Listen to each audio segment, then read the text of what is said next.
Prohibition on use of stream और well for disposal of polluting matter.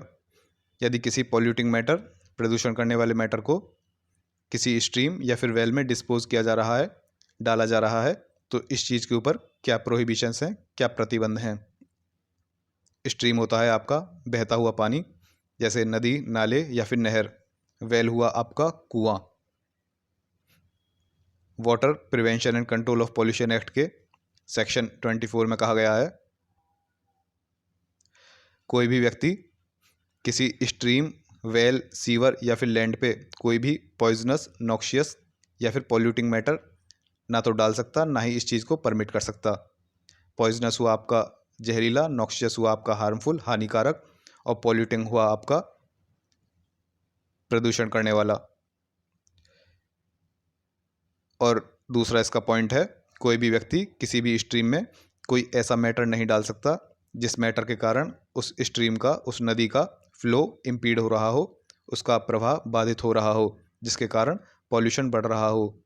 तो दो conditions क्या हुई, एक तो किसी भी स्ट्रीम, वेल, सीवर या फिर लैंड पे कोई भी पॉइजनस, नॉक्शियस या फिर पॉल्यूटिंग मैटर नहीं डाल सकता, ना ही परमिट कर सकता। दूसरा, किसी भी स्ट्रीम में कोई ऐसा मैटर नहीं डाल सकता जिससे कि उस स्ट्रीम का फ्लो बाधित हो रहा हो, जिसके कारण पॉल्यूशन बढ़ रहा हो। तो ये दो प्रोहिबिशंस हैं।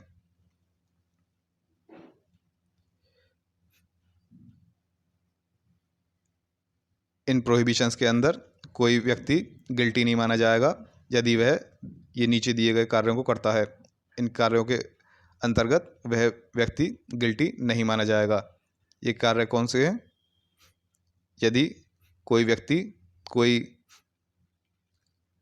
स्ट्रीम के बैंक या फिर बेड, बैंक हुआ आपका किनारा, बेड हुआ आपका सतह, किसी भी स्ट्रीम जैसे नदी, नदी के किनारे या फिर उसके सतह पर कोई building, bridge, dam, dock, drain या फिर सीवर कंस्ट्रक्ट करता है, मेंटेन करता है या फिर इम्प्रूव करता है, और यह करने का उसके पास अधिकार है, if he has right to do so, तो उस कंडीशन में वह गिल्टी नहीं माना जाएगा। इसमें मेन पॉइंट है आपका, उसके पास अधिकार होना चाहिए, या फिर वह किसी लैंड को रिक्लेम करने के लिए या फिर बैंक या फिर बेड को सपोर्ट या फिर प्रोटेक्ट करने के लिए किसी ऐसे मटेरियल को बैंक या फिर बेड पे डिपॉजिट कर रहा है जो मटेरियल पॉल्यूशन करने के काबिल ना हो, if the material is not capable of polluting. नदी के बैंक या बेड पे कोई ऐसा मटेरियल डिपॉजिट कर रहा है जिस मटेरियल से पॉल्यूशन नहीं हो सकता, तो उस कंडीशन में भी वह गिल्टी नहीं माना जाएगा। या फिर किसी स्ट्रीम, किसी नदी के करंट द्वारा कोई सैंड, ग्रेवल या फिर कोई और नेचुरल डिपॉजिट कहीं बह गए हों या फिर कहीं डिपॉजिट हो गए हों, उन सैंड, ग्रेवल या फिर नेचुरल डिपॉजिट्स को, कंकड़ पत्थर वगैरह जो हैं, उनको वापस अगर स्ट्रीम में डालता है, नदी में डालता है, तो उस कंडीशन में भी वह गिल्टी नहीं माना जाएगा। और अगली एग्जेम्पशन क्या है, यदि वह स्टेट बोर्ड की कंसेंट लेता है ऐसे डिपॉजिट जो कि किसी वेल या फिर पॉन्ड या फिर रिजर्वोयर, कुएं, तालाब वगैरह में कोई डिपॉजिट हैं, उन डिपॉजिट को किसी स्ट्रीम में डालता है, किसी नदी में डालता है या फिर ऐसा परमिट करता है, और इस चीज़ के लिए उसके पास स्टेट बोर्ड की कंसेंट है। उसका कोई कुआं है, उसके अंदर कुछ डिपॉजिट्स हैं, उन डिपॉजिट्स को स्टेट बोर्ड की कंसेंट लेके वह किसी नदी में डालता है, तो उस कंडीशन में भी उसको गिल्टी नहीं माना जाएगा। तो इन चार कंडीशंस में उसको गिल्टी नहीं माना जाएगा। स्टेट गवर्नमेंट स्टेट बोर्ड के साथ कंसल्ट करके ये ऊपर दिए गए प्रोहिबिशंस जो थे उनसे किसी व्यक्ति को एग्जेम्प्ट कर सकती है कुछ कंडीशंस के साथ। एक बार क्विक रिवीजन करते हैं। किसी भी पॉल्यूटिंग मैटर को अगर किसी स्ट्रीम या वेल में डिस्पोज किया जा रहा है, डाला जा रहा है, तो उसके ऊपर क्या क्या प्रतिबंध हैं। ये प्रतिबंध आपके water prevention and control of pollution act के सेक्शन 24 में दिए गए हैं। इसमें कहा गया है, कोई भी व्यक्ति किसी स्ट्रीम, वेल, सीवर या लैंड में कोई भी पॉइजनस, नॉक्सियस या फिर पॉल्यूटिंग मैटर नहीं डाल सकता, ना ही परमिट कर सकता।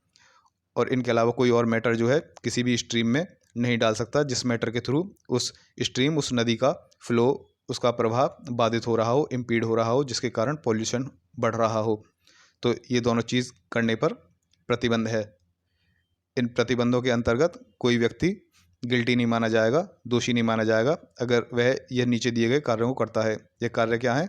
यदि किसी व्यक्ति के पास अधिकार है किसी भी नदी के बैंक या फिर बेड पर कोई बिल्डिंग, ब्रिज, डॉक, डैम वगैरह कंस्ट्रक्ट मेंटेन करने का, अगर उसके पास अधिकार है, उस कंडीशन में उसको गिल्टी नहीं माना जाएगा। या फिर वह किसी बैंक या फिर बेड पर को किसी बैंक या फिर बेड को सपोर्ट करने के लिए, उसको प्रोटेक्ट करने के लिए, या फिर नदी वगैरह में से लैंड को रिक्लेम करने के लिए कोई ऐसा मटेरियल डिपॉजिट कर रहा है जिस मटेरियल से पॉल्यूशन नहीं हो सकता, तो उसको करने पर भी उसके ऊपर कोई दोष नहीं होगा, वह गिल्टी नहीं होगा।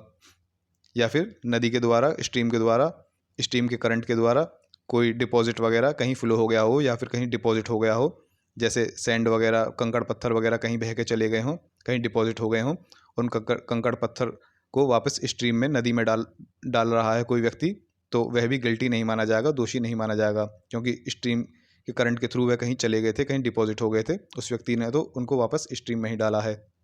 और यदि किसी व्यक्ति का कोई कुआं है, पॉन्ड है, तालाब वगैरह है, उसके अंदर कुछ डिपॉजिट्स हो गए हैं, उन डिपॉजिट्स को वह स्ट्रीम में बहते हुए किसी पानी में, नदी नाले वगैरह में डाल रहा है, उसके लिए उसने स्टेट बोर्ड की कंसेंट ले ली है, तो उस कंडीशंस में भी उसको गिल्टी नहीं माना जाएगा।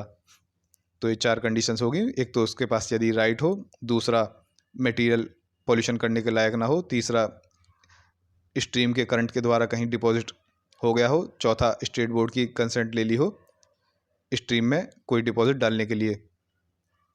और प्रोहिबिशंस से किसी व्यक्ति को स्टेट गवर्नमेंट एग्जेम्प्ट भी कर सकती है स्टेट बोर्ड के साथ कंसल्ट करके, और उसके ऊपर कुछ कंडीशंस भी लगा सकती है। तो ये आपका चैप्टर हो गया, 1-2 बार रिवीजन कर लेना। रिवीजन के लिए अगर PDF चाहिए, उसका डाउनलोड लिंक डिस्क्रिप्शन बॉक्स में डाल देंगे, वहाँ से आप ले सकते हैं अगर इंटरेस्टेड हो तो।